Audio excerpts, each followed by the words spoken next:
Bonsoir Samuel, bon, ça a été sans surprise une soirée très compliquée face à un gros Paris Saint-Germain. Comment vous l'avez ressenti sur le terrain? Bonsoir, ouais, très compliqué, c'est vrai qu'on encaisse ce premier but très tôt. Ensuite avec ce deuxième but un peu chanceux, c'est vrai que voilà, on avait un plan pour ce match-là, il est vite tombé à l'eau. Ensuite voilà, quand vous jouez un classico avec aussi peu d'envie, c'est pas possible. Je pense qu'il faut un peu plus leur rentrer dedans, on les a un peu trop respectés. Bien sûr c'est des bons joueurs, mais si vous laissez jouer, c'est sûr qu'ils ils sont magnifiques. Et je pense qu'on a, désolé du temps, on manque un peu de couilles ce soir. Mais tous ensemble, hein. On est tous ensemble, voilà, c'est une période un peu difficile.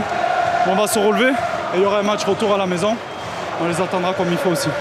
Vous avez parlé du plan de jeu qui n'a pas pu tenir, c'était quoi l'idée de départ? C'est vrai qu'on voulait surtout fermer les espaces parce qu'on sait qu'ils ont de la vitesse devant. C'est vrai qu'ils ont eu du mal à justement s'approcher de nos buts. Malheureusement on prend ce premier but sur coup franc. Voilà, qu'est-ce qu'on peut dire, il met un coup franc plein lucarne. Derrière, je pense qu'on a eu aussi une ou deux situations que si on marque, c'est vrai que le match peut tourner. Mais c'est le football, voilà, on est très déçus parce qu'on connaît l'importance de ce match. Mais voilà, il ne faut pas lâcher, on va se remettre vite au boulot pour gagner dès la semaine prochaine. Vous avez parlé de l'aspect mental de ce match. Dans quelle mesure la semaine compliquée que vous avez a pu jouer sans chercher d'excuses, hein? Moi, je n'ai pas entendu. J'ai dit au niveau de l'aspect mental, sans chercher d'excuses, est-ce que le contexte de la semaine a pu un peu jouer? Non. Après, quand vous jouez ce genre de match, je pense qu'il n'y a pas besoin d'avoir d'excuses. Malheureusement, on n'a pas fait ce qu'il fallait sur le terrain. Ça n'a rien de parler, hein. La vérité, c'est sur le terrain. Aujourd'hui, ils nous ont surclassés. Rien d'autre à dire. Merci.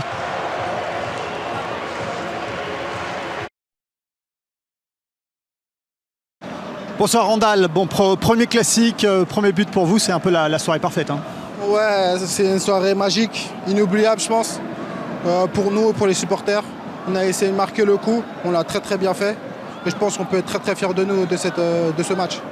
Vous avez surpris un petit peu tout le monde, j'imagine aussi pas mal de spectateurs avec ce nouveau schéma tactique. Racontez-nous un petit peu quelle était l'idée du coach.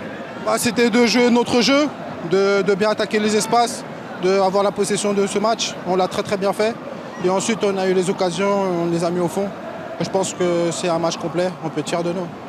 On a vu la communion avec le public, on a la sensation qu'il est en train de se passer quelque chose, à la fois entre vous, avec le public, c'est ce que vous ressentez vous aussi de l'intérieur? Exactement, sur le terrain, pendant le match, et même après le match avec cette communion, franchement c'était juste incroyable. C'est des moments inoubliables et je pense qu'on va en vivre encore et encore cette saison. Ce qui caractérise aussi cette équipe, c'est cette envie de presser constamment. Vous, en tant qu'attaquant, comment est-ce que vous le vivez? C'est un bon schéma tactique, je pense que c'est bon. Et après, c'est bien pour nous parce que dès qu'on a beaucoup le ballon, dès qu'on le perd, on accélère avec ce pressing directement. Je pense que c'est une bonne chose. On l'a bien remarqué aujourd'hui et on l'a très bien fait. Et voilà, on est fiers de nous, hein. Merci.